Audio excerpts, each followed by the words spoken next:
Hollywood makes two kinds of movies. They make movies by committee, and they make filmmaker movies. And he goes, I'm really not interested in these like movies by committee. They suck.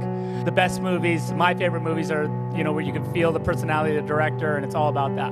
I think Warner Brothers really needs to, you know, stay with what we do. We have to pretend like those movies don't exist, because you can't cherry pick like, ooh, that'd be cool, just use the score, because it makes you think like, oh wait, so somehow those universes are linked. And now I did use Hans's theme for Wonder Woman, did use a little bit maybe of John Williams. You'll hear Batman's theme. Batman has only had one theme. I would say that is great about doing these superhero movies with Zack. You could have the best ideas in the world, but if something happens tomorrow, you know, it's gonna change everything. And that's what Zack said in that particular viewing. He said, I just have to make this my own. I have to make Man of Steel, Batman. I need to seep it in, embrace it fully, and just do the best I can what he feels that needs to be done for that film. All trying to protect Zack, and Zack is trying to protect us and make the best movie possible. And ultimately what we're trying to do is protect Batman and Superman, because weirdly they might be that strong, but one wrong note can really hurt them. The way a film works is it's you know, this family that makes it. It's collaboration. It's you want your director as involved as possible. He's a good filmmaker. For me, you know, I'd watch a lot of the footage over Zack's shoulder as he's watching the dailies. So I think there's a moment in the trailer that we saw in the last one briefly where it's going across the heroes and there's that orange background. That's the first time we're all together, standing together, and like it was beautiful. If you're a big fan of Superman, then I'm sure you're going to be very, very what happy. he had discussed with Zack before he stepped in.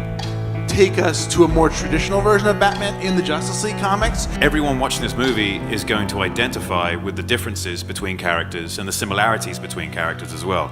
I think these guys really, really nailed it when it came to their interaction. They've been brief, if anything. But yeah, I mean, Joss is a great guy, and Zack picked a good person to come in and clean up and finish up for him. It's just a testament to the kind of guy that he is. So, you know, he's with us, even though he's not with us. Yeah, none of us would be here without him. because you can't really make a movie for someone else. You know, that's really hard to do. You know, you can't go like, I think people would like this. There's a good chance that that's a huge disaster. The only way you could do it, you can't put it before the committee or you're screwed. You know, they'll be like, you know, you'll end up with like a corporate logo. Zack and Joss were working on that before Zack's, family tragedy happened. You know, the movie is, Zack's DNA.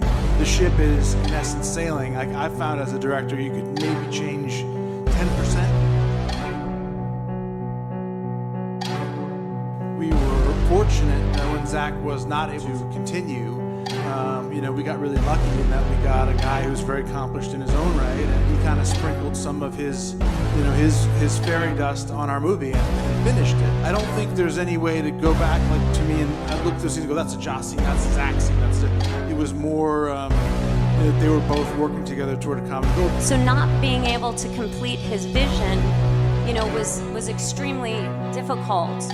This whole thing is so bittersweet because we had been working on this franchise. Zack developed the story for Wonder Woman, which was leading up to the point of Justice League, where these characters were finally going to come together. I mean, this was a really great hero's journey. It came from Zack's mind. I mean, Aquaman wouldn't be here if it wasn't for him. You can only make a movie hoping that it works out and that it's okay and that everyone, kind of likes it. You can only make it for yourself. Before, though, he's very adamant that, like, the movie be my movie, and he was very intense with everyone about, making sure that no one effed with my way of doing it, which was it's fun. I think it's just because he's a director, and he knows how he would want to be treated, and so it makes it really fun. And he doesn't second guess anything. He doesn't he's not like over your shoulder going, really? I don't know, really? And he's a good friend, so it's good fun. It's like you got to know the rules before you break them, kind of a thing. And I think that's how it worked out for me. So it was pretty cool that Zack and I end up getting to work on the very first thing I did on Wonder Woman. We're hoping that people don't think about how the movie was made when they went to see it, because these characters are bigger than any director. They're bigger than any of us. And we love and adore these characters, and we love and adore all these people here. So I've killed things from other worlds before.